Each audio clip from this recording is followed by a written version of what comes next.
3 ارب روپے کے tax fraud کا الزام ہے ملزم پر اور ضمانت ہوتی ہے صرف 100 روپے۔ اب یہ کمال، یہ تاریخ پاکستان کی عدالت رقم کر رہی ہے یا FBR؟ عمران خان صاحب بہت کاریگر آدمی، بہت تیزی کے ساتھ پلو جھاڑ تعلق ختم کر دیتے، مٹا دیتے ہیں اپنے پاؤں کے نشان اور الزام لگا دیتے ہیں کسی اور پر۔ جنرل باجوہ صاحب اور عمران خان صاحب کا نیکسس کسی سے ڈھکا چھپا، جنرل فیض حمید اور عمران خان صاحب کی وارداتیں کسی سے ڈھکی چھپی نہیں، اور عمران خان صاحب سے بڑا طالبان کا حامی پاکستان میں اور کوئی پولیٹیکل لیڈر نہیں ہے۔ فیض حمید عمران خان کے خلاف وعدہ معاف گواہ نہیں بنیں گے، یہ وکیل ہیں، وہ کہہ رہے ہیں میں تصدیق نہیں کر سکتا۔ 2 ہتکڑیاں ہوتی ہیں، ایک ہتکڑی ہوتی ہے ایک اس کے بازو میں ایک اس کے بازو میں، ایک ساتھ لے کر جایا جا رہا ہوتا ہے، اور ایک ہی کٹہڑا ہو۔ میں نے پہلے بھی کہا تھا کہ فیض حمید اور عمران خان صاحب ایک کٹہڑے میں فکس آ چکے ہوئے ہیں۔ السلام علیکم، میں امداد سمرو۔ عمران خان کے متعلق ایک خبر ہے اور ایک دعویٰ ہے۔ خبر اچھی نہیں ہے عمران خان صاحب کے حوالے سے، اور جو دعویٰ ہے وہ عمران خان صاحب کا، اور وہ ہے اسٹیبلشمنٹ کے حوالے سے۔ عمران خان صاحب دعویٰ کر رہے ہیں کہ اسٹیبلشمنٹ گھٹنے ٹیک چکی ہے، سسٹم گھٹنے ٹیک چکا ہوا ہے۔ کس کے سامنے گھٹنے ٹیک چکا ہوا ہے؟ کیا یہ دعویٰ ٹھیک ہے یا غلط؟ ایک تو اس کا جائزہ لیں گے، اور دوسرا نئے سال کے آغاز پر عمران خان صاحب کے متعلق جو جنرل فیض حمید کے وعدہ معاف گواہ بننے کا اشارہ دیا گیا ہے، وہ عمران خان صاحب کے لیے کتنا خطرناک ثابت ہو سکتا ہے۔ کیا واقعی عمران خان صاحب کو فوج اپنی تحویل میں لے گی، اور پھر کیا واقعی عمران خان صاحب کا بھی کورٹ مارشل ہوگا؟ اس کا جائزہ لیں گے۔ اور ایک خبر ہے عدالت سے، اور وہ خبر ایسی ہے کہ یقین نہیں آتا لیکن یقین کرنا پڑتا ہے۔ پاکستان کی عدالت کمال کرتی رہتی ہے، اور ایک ایسا کمال پاکستان کی جو وفاقی دارالحکومت کی ہائی کورٹ ہے، اسلام آباد ہائی کورٹ، وہاں ہوا ہے کہ آپ خبر سنیں گے تو آپ کو یقین نہیں آئے گا، مگر یقین کرنے کے علاوہ کوئی چارہ نہیں ہے، کیونکہ جو خبر آپ کے سامنے میں رکھنے جا رہا ہوں ویسا ہوا ہے۔ 3 ارب روپے کے ٹیکس فراڈ کا الزام ہے ملزم پر، اور ضمانت ہوتی ہے صرف 100 روپے کی ہے، بس 100 روپے۔ اب یہ کمال، یہ تاریخ پاکستان کی عدالت رقم کر رہی ہے یا FBR رقم کر رہا ہے، وہ ایک الگ معاملہ، لیکن میں آپ کے سامنے چیزیں رکھنے جا رہا ہوں اس کے متعلق۔ تو آغاز جنرل فیض حمید اور عمران خان صاحب کے معاملات پر کر لیتے ہیں۔ عمران خان صاحب بہت کاریگر آدمی ہیں، بہت تیزی کے ساتھ پلو جھاڑ لیتے ہیں، تعلق ختم کر دیتے ہیں، مٹا دیتے ہیں اپنے پاؤں کے نشانات اور الزام لگا دیتے ہیں کسی اور پر۔ عمران خان صاحب مطلب آپ ایک روٹین میں نا، ہمارے ہاں ایک مزاح چل رہا ہوتا ہے کہ جی 2 لوگ اگر کسی کو چھیڑ خانی کر رہے ہوں، یا کبھی کبھی اکثر ایسا بھی ہوتا ہے کہ 2 پاکٹ مار پکڑے جاتے ہیں، پاکٹ مارتے ہوئے ان میں سے ایک کوئی پکڑا جائے، جو دوسرا پاکٹ مار ہوتا ہے وہ بھی پبلک کے ساتھ مل کے نا اپنے ساتھی کو پھینٹا لگا رہا ہوتا ہے تاکہ میں بچ کر نکل جاؤں وہاں سے۔ عمران خان صاحب اس طرح کے وارداتی ہیں۔ جب عمران خان صاحب پکڑے گئے، وہ بھی لشکر کے ساتھ کھڑے ہو کے، ہجوم کے ساتھ کھڑے ہو کے اپنے پکڑے جانے والے ساتھی پر اپنا لاتے اور مکوں کی بارش کر دیتے، زبانی جو بھی ہوتی ہے۔ جنرل باجوہ صاحب اور عمران خان صاحب کا نیکسس کسی سے ڈھکا چھپا نہیں ہے۔ جنرل فیض حمید اور عمران خان صاحب کی وارداتیں کسی سے ڈھکی چھپی نہیں ہیں، اور اعتراف کسی اور نے نہیں، بذات خود عمران خان نے کی ہے۔ لیکن جب کوئی پکڑا جاتا ہے یا جب معاملے میں پھنستا ہے تو عمران خان صاحب قطع تعلق کر لیتے ہیں۔ جنرل قمر جاوید باجوہ کے متعلق ان دنوں عمران خان صاحب ایک چیز مسلسل کہہ رہے ہیں، جب سے DG ISPR نے کہا کہ بھئی کون تھا جو بضد تھا کہ افغانستان سے TTP کے دہشت گردوں کو واپس لا کر پاکستان میں بسایا جائے، کس نے مذاکرات شروع کیے تھے، کیوں کیے تھے؟ تو اس پر عمران خان صاحب نے کہا میں نے تو کیا ہی نہیں تھا، یہ تو جنرل باجوہ نے کیا تھا، ہم تو اعتراض کر رہے تھے۔ عمران خان کا ایک انٹرویو پڑا ہوا جس میں تھا کہ جی ہم یہ کرنا چاہ رہے تھے، حکومت میں تھے تب بھی انٹرویوز دیے کہ جی ہم طالبان سے مذاکرات کر رہے ہیں۔ خبر صدر عارف علوی صاحب نے دی تھی کہ جی TTP کے ساتھ مذاکرات کر رہے ہیں ہم۔ شاہ محمود قریشی صاحب نے بطور وزیر خارجہ انہوں نے کہا صدر صاحب کیوں لیڈ لیں، انہوں نے بھی آ کر کہہ دیا کہ ہاں ہم مذاکرات کر رہے ہیں۔ پھر عمران خان صاحب نے کہا کہ ہاں جی ہم نے مذاکرات کا آغاز کر دیا ہوا ہے۔ پھر جب حکومت سے ہٹ جاتے ہیں تو پھر عمران خان صاحب مسلسل یہ بات کرتے رہے کہ جی ہم وہاں پر اپنا 40,000 TTP کے لوگ جو یہ پاکستان سے بھاگ گئے تھے اپنا طالبان، ان کو پاکستان واپس لانے کا ہمارا منصوبہ تھا، جن میں 4-5 ہزار ملیٹنٹس تھے۔ یہ عمران خان صاحب خود کہہ چکے ہوئے ہیں۔ میں بار بار کہہ رہا ہوں کہ اس کا مطلب یہ نہیں ہے کہ عمران خان صاحب کوئی اپنا جنرل قمر جاوید باجوہ، جنرل فیض حمید پر بطور پرائم منسٹر اپنا آرڈر ان کے اوپر امپوز کر رہے تھے، ایسا نہیں تھا۔ یہ خواہش فیض حمید کی اور باجوہ کی بھی تھی، اور عمران خان صاحب سے بڑا طالبان کا حامی پاکستان میں اور کوئی پولیٹیکل لیڈر نہیں ہے۔ ٹی ٹی پی کی بات کر رہا ہوں، افغان طالبان تو الگ بات ہے نا، ان کے لیے تو کہہ دیا تھا کہ غلامی کی زنجیریں توڑ دی افغان طالبان نے، لیکن پاکستان کی ٹی ٹی پی، القاعدہ، ان کے ساتھ عمران خان صاحب کی محبتیں جماعت اسلامی سے بھی زیادہ ہیں۔ جمعیت علماء اسلام تو بڑے عرصے سے نشانے پر ہیں مولانا فضل الرحمان صاحب ان کے۔ تو جب پھنسے عمران خان صاحب، جب D G S P R نے کہا، خان صاحب نے کہا کہ جی میں نے تھوڑی کیا تھا، یہ تو سارا کچھ باجوہ نے کیا تھا۔ تو عمران خان کی پالیسی تھی، باجوہ اور فیض حمید ایک اسٹریٹجک ڈیپتھ جو ہماری پرانی چلی آ رہی تھی، ظاہر ہے وہ اسی ادارے سے تھے، لیکن بطور پولیٹیکل لیڈر عمران خان صاحب نے یہ پالیسی دی تھی اور پھر امپلیمنٹ کروایا تھا۔ تو بہرحال اب جو نیا جو کٹا کھلنے جا رہا ہے وہ یہ ہے کہ عمران خان صاحب کے متعلق جنرل فیض حمید کے جو وکیل ہیں میاں علی اشفاق صاحب، یہ مقبول ہوئے تھے عمران ریاض خان کے مقدمات کی وجہ سے۔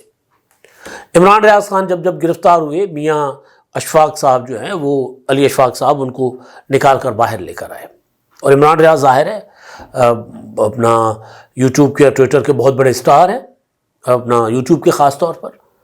تو عمران ریاض کی وکالت کرنا بذات خود اور ان کو لانا، اور جب عمران ریاض لاپتہ رہے بڑے عرصے تک، تو اس میں بھی ان کا بڑا کردار تھا ان کو واپس لانے کے لیے۔ تو اب بڑے وکیل بن گئے میاں علی اشفاق صاحب، فیض حمید کے وکیل یہی بنے۔ اب ان سے انصار عباسی صاحب نے گفتگو کی ہے، اور اس گفتگو میں ایک سوال جو انصار عباسی صاحب کا ہے اس کا وہ کیٹاگورک جواب نہیں دے رہے۔ ایک ہوتا ہے نا واضح جواب، کھلا ڈولا جواب کہ نہیں بھائی ایسا ہو رہا ہے یا ایسا نہیں ہو رہا۔ تو وہ اسٹوری جو ہے وہ اس میں لکھتے ہیں انصار عباسی صاحب کہ ایک تو انہوں نے کہا ہے کہ جنرل فیض حمید کا جو مقدمہ ہے نا آئندہ چند ہفتوں میں مکمل ہو جائے گا، یعنی جنوری میں فیض حمید کا فیصلہ ہو جائے گا آر یا پار، کیونکہ فیض حمید پر جو الزامات ہیں اور بطور ریٹائرڈ جنرل یا بطور حاضر سروس جنرل جو کچھ انہوں نے کیا، اب ان کو چند سال کی سزا سے لے کے سزائے موت تک کچھ بھی کورٹ مارشل سنا سکتا ہے فیض حمید صاحب کو، ہو سکتا ہے ان کا فیلڈ جنرل کورٹ مارشل ہو رہا ہے، لیکن وہ کہہ رہے ہیں کہ یہ دنوں کی بات ہے، چند ہفتوں کی بات ہے، چند ہفتوں میں معاملہ ادھر ادھر ہو جائے گا۔ دوسری چیز وہ کہہ رہے ہیں کہ جی ان سے جب پوچھا کہ جنرل فیض عمران خان کے خلاف سلطانی گواہ بننے جا رہے ہیں، تو میاں اشفاق کا کہنا تھا کہ میں ایسی کسی بات کی تصدیق نہیں کر سکتا، کیونکہ مقدمے کی کارروائی آفیشل سیکرٹ ایکٹ کے دائرے میں آتی ہے۔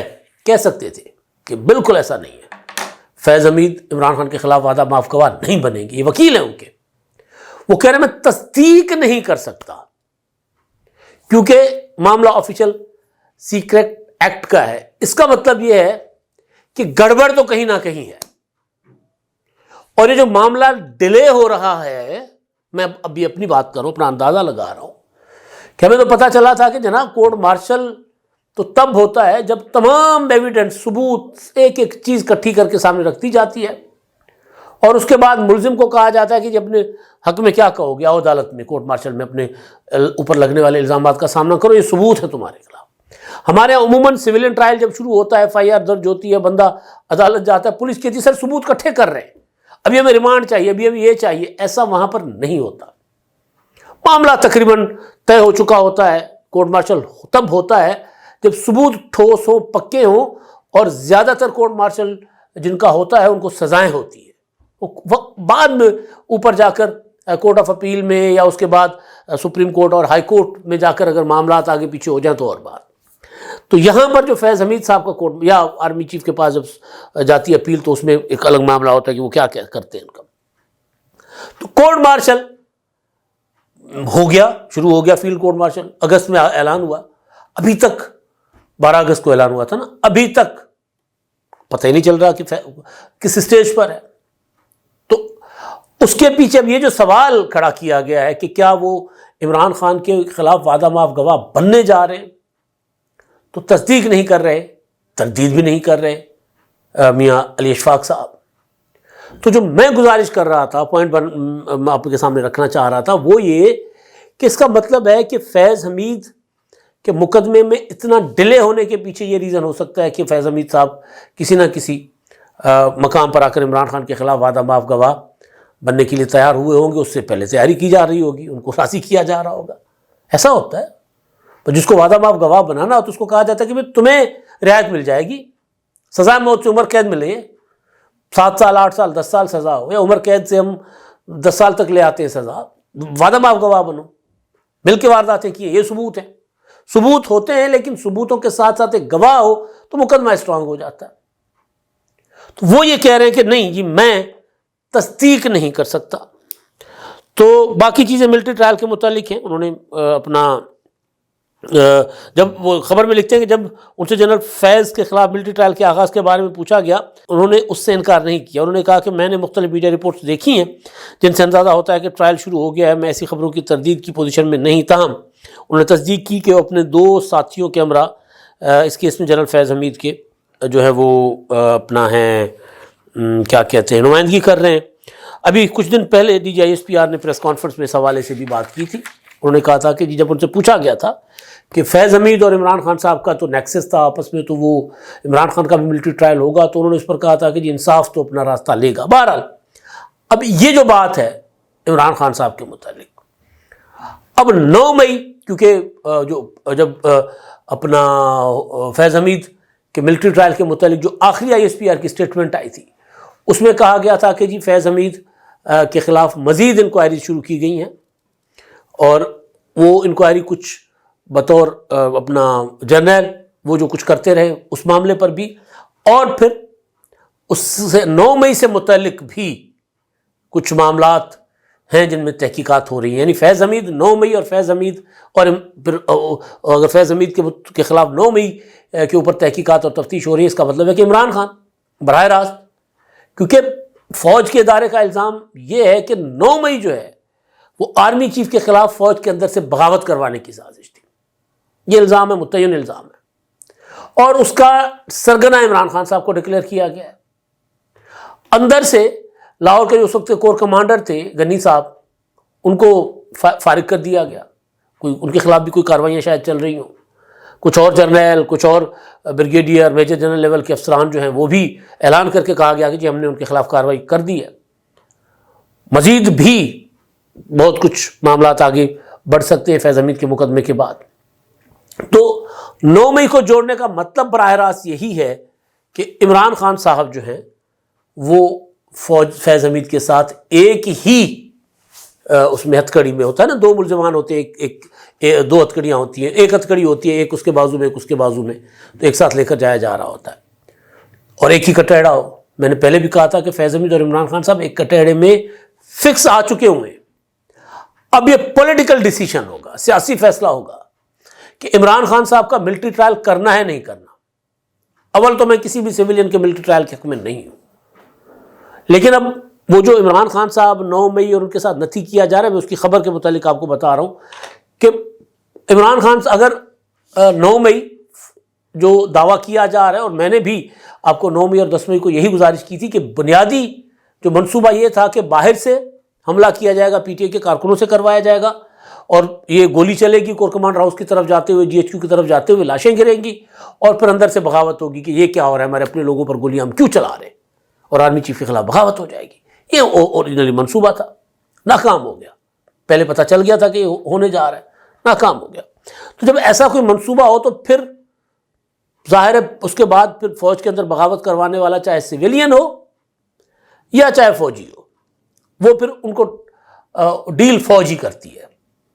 لیکن پولیٹیکلی اگر عمران خان صاحب کا مقدمہ فوجی عدالت میں جائے گا یا عمران خان کا کورٹ مارشل ہوگا تو وہ کاؤنٹر پروڈکٹیو ہوگا، اس کا عمران خان صاحب کو فائدہ ہوگا.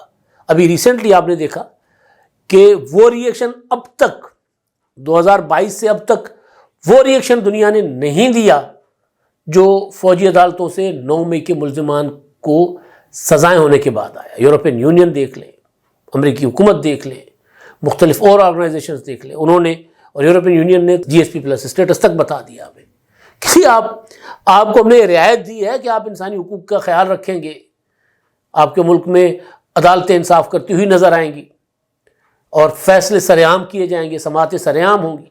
یہ کیا ہے کہ خفیہ ٹرائل کر کے لوگوں کو آپ سزائیں سنا رہے ہیں. تو ری ایکشن آیا. اب اگر عمران خان صاحب کے خلاف کوئی ایسا آ جائے گا فیصلہ تو ظاہر اور ریئیکشن آئے گا. ایک تو یہ معاملہ. دوسرا میں نے کہا کہ عمران خان صاحب نے دعویٰ کیا ہے تو واضح کیا گیا ہے کہ مذاکرات بھی چلیں گے اور قانونی عمل بھی چلے گا. یہ نہیں ہو سکتا کہ آپ مذاکرات کروا کر یہ سوچیں کہ جی آپ کو رہا کر دیا جائے گا, آپ کے اوپر جو مقدمات ہیں وہ ختم ہو جائیں گے اور جیلوں کے پھاٹک کھل جائیں گے اور آپ کو رہائی مل جائے گی. کہا جا رہا ہے کہ ایسا نہیں ہے.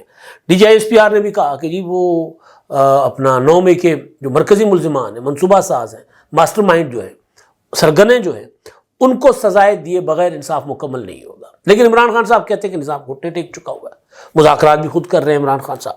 تو اب جو عمران خان صاحب نے نئے سال کے حوالے سے ان کے ٹویٹر ہینڈل پر جو پیغام جاری کیا گیا ہے وہ یہ ہے کہ قوم کو سال نو کی مبارک ہو. یقین کامل ہے کہ سال 2025 حقیقی آزادی کا سال ہوگا. میں اپنی قوم کا شکریہ ادا کرتا ہوں جس نے باوجود فسطائیت کے وقت کے فرعونوں کے سامنے جھکنے سے انکار کیا. 8 فروری کو بھی اپنا واضح فیصلہ سنایا اور ایسی جماعت کو ووٹ دیا جس پر اس کا انتخابی نشان چھین کر عملاً پابندی لگا دی گئی تھی. استقامت اور ہمت کا استعارہ بن کر پاکستانی قوم باقی ماندہ سال بھی ڈٹ کر کھڑی رہی. آپ کی قربانیاں رائے گاہ نہیں جائیں گی انشاءاللہ. رجیم چینج کا تجربہ نہ صرف قومی معیشت بلکہ ملک کے مکمل نظام پر بہت بھاری پڑا. 6% شرح نمو ترقی کرتی معیشت کو تباہ کر دیا گیا. ملک کو اب تک اس کھلواڑ سے 42 ارب ڈالر کا نقصان ہو چکا ہوا ہے. شرح نمو 6.1 سے سکڑ کر 0.17 پر آ چکی ہے. اداروں اور انصاف کے نظام کو ناکارہ بنا دیا گیا. فوجی عدالتوں سے سویلین سزاؤں کے بیوقوفانہ فیصلوں نے عالمی برادری کو ملک پر تنقید کا ایک اور موقع فراہم کر دیا. ملک میں رائج فسطائی رجیم نے قوم کو خوفزدہ کرنے کے لیے ہر قسم کے جابرانہ اور آمرانہ حربے آزمائے, لیکن خوف کی ایک خاص مدت ہوتی ہے. اس نئے سال میں جبر اور فسائیت کے پہاڑ توڑنے والوں کا بھی شکریہ ادا کرنا چاہتا ہوں جنہوں نے قوم کے خوف کے بت توڑنے میں اہم کردار ادا کیا. اب پورا نظام اپنے گھٹنوں پر آ چکا ہے اور اپنے نوشتہ دیوار شکست کو مختلف حربوں سے مؤخر تو کر سکتا ہے لیکن ٹال نہیں سکتا. فتح انشاءاللہ جمہور کی ہوگی اور بہت جلد ہوگی. یہ دعویٰ عمران خان صاحب کا کہ جی خوف کے بت ٹوٹ چکے ہوئے ہیں, خوف کی مدت چھوٹی ہوتی ہے. میں تو ہمیشہ ایک گزارش کرتا رہا اسٹیبلشمنٹ کو بھی اور حکومت کو بھی اور سیاسی جماعتوں کو بھی, خوف کے ذریعے آپ زیادہ دیر لوگوں کو نہیں اپنا دبا سکتے. وہ انتخابات کے وقت میں کہتا تھا. تو خوف کی واقعتاً کوئی مدت نہیں ہوتی, لیکن کیا سسٹم گھٹنے ٹیک چکا ہے اور پی ٹی آئی کے اندر خوف کے بت ٹوٹ چکے ہیں تو اس کو میں ماننے کو تیار نہیں ہوں. پی ٹی آئی نے جو ایکٹیویٹی کی ہے صوبائی حکومت کے وسائل سے کی ہے کے پی کے سے. یہاں پر پنجاب کے اندر سندھ کے اندر پی ٹی آئی کی کوئی ایکٹیویٹی آپ کو نظر نہیں آئے گی جہاں ان کو حکومتی وسائل دستیاب نہیں ہیں. میں یہ بھی مان سکتا ہوں کہ تحریک انصاف کے لوگ جو ہیں جبر کی وجہ سے اس طرح متحرک نہیں رہ سکے, لیکن تحریکیں جبر کے اگینسٹ ہوتی ہیں, جبر سے دبا نہیں کرتی, جبر سے اٹھا کرتی ہیں. یہاں پر تحریک بن نہیں پائی تحریک انصاف کی. تو عمران خان صاحب کا یہ دعویٰ بالکل غلط ہے کہ خوف کے بت ٹوٹ چکے. یہ دعویٰ بھی بالکل غلط ہے کہ سسٹم گھٹنے ٹیک رہا ہے. عمران خان صاحب خود گھٹنے ٹیکتے ہوئے نظر آ رہے ہیں. اچھا جی, آخر میں ایک چھوٹی سی خبر ہے. 3 ارب 20 کروڑ روپے کے سیلز ٹیکس کا فراڈ کیس ہے. شریک ملزم ہے شاہد حسین خواجہ اور اسلام آباد ہائی کورٹ کے جج ہیں جسٹس بابر ستار صاحب. انہوں نے ان کا 100 روپے کی مچلکوں کے عوض ضمانت ان کی منظور کر دی ہے اور انہوں نے جو ہے وہ اس کی copy chairman F B R اور ان کو بھجوانے کا حکم دیا ہے. اور انہوں نے کہا ہے کہ ذرا یہ دیکھ تو لو آپ کر کے آ رہے ہو, آپ کو نہ ٹیکس قوانین کا پتہ ہے نہ کچھ. ایک بندہ جو ہے اس کو آپ نے ایسے گرفتار کر لیا ہوا ہے. تو لہٰذا انہوں نے اس جو وہ کہہ رہے ہیں, ان کا خیال ہے, عدالت کا خیال ہے کہ ایک ناجائزی کی گئی ہے اور غیر قانونی طور پر ان کو گرفتار کیا گیا. اور پھر وہ جو انہوں نے لکھا کہ فیصلے میں لکھا ہے کہ شرم کی بات ہے, ریمانڈ دینے والے میجسٹریٹ اور ضمانت مسترد کرنے والی عدالت نے سیلز ٹیکس ایکٹ کی شکوں کا خیال نہیں رکھا. یعنی وہ عدالت کے اوپر بھی فیصلے میں لکھا جا رہا ہے, شرم کی بات ہے. اور ماتحت عدالت نے بنیادی آئینی حقوق کے تحفظ کے بجائے ٹیکس ڈپارٹمنٹ کے گمراہ کن اقدامات کی ستائش کی. لہٰذا انہوں نے 3 ارب 20 کروڑ کے ٹیکس فراڈ کے ملزم کو انہوں نے 100 روپے کے ضمانتی مچلکے کے عوض آزاد کرنے کا حکم جاری کیا ہے. ریاست پاکستان کی عدلیہ سے گلا ہے کہ جی 2500 ارب سے زیادہ ٹیکس کے معاملات جو ہیں وفاق کے یا حکومت کے جو واجب الادا پیسے ہیں مختلف مدات میں جو کسی نہ کسی سے لینے ہیں، کوئی بجلی کا بل ہے، گیس کا بل ہے، ٹیکس ہے، وہ سارا کا سارا پیسہ لٹیگیشن میں عدالتوں نے اسٹے دیا ہوا ہے، اور ہم ایک ارب ڈالر کے لیے IMF کے سامنے گھٹنے ٹیکتے ہیں، ایڑیاں رگڑتے ہیں، ناک کی لکیریں نکالتے ہیں، اور عدالتیں 2500 ارب کے مقدمات اپنے گھٹنے کے نیچے، گوڈے کے نیچے، انگوٹھے کے نیچے دبا کر بیٹھی ہوتی ہیں، اور ملزموں کو مسلسل اسٹے پر اسٹے دیا جاتا ہے۔ یہ تھوڑا سا ڈیفرنٹ معاملہ ضرور ہے، لیکن بہرحال پاکستان کی عدلیہ جو ہے وہ ٹیکس جو اپنا ہڑپ کر جاتے ہیں یا جو ٹیکس فراڈ کرتے ہیں ان کو بہت زیادہ جو ہے وہ سپورٹ تو میں نہیں کہہ سکتا، لیکن تحفظ وہاں سے ملتا ہے فیصلوں کی صورت میں۔ اب تک کے لیے اتنا ہی، اللہ حافظ۔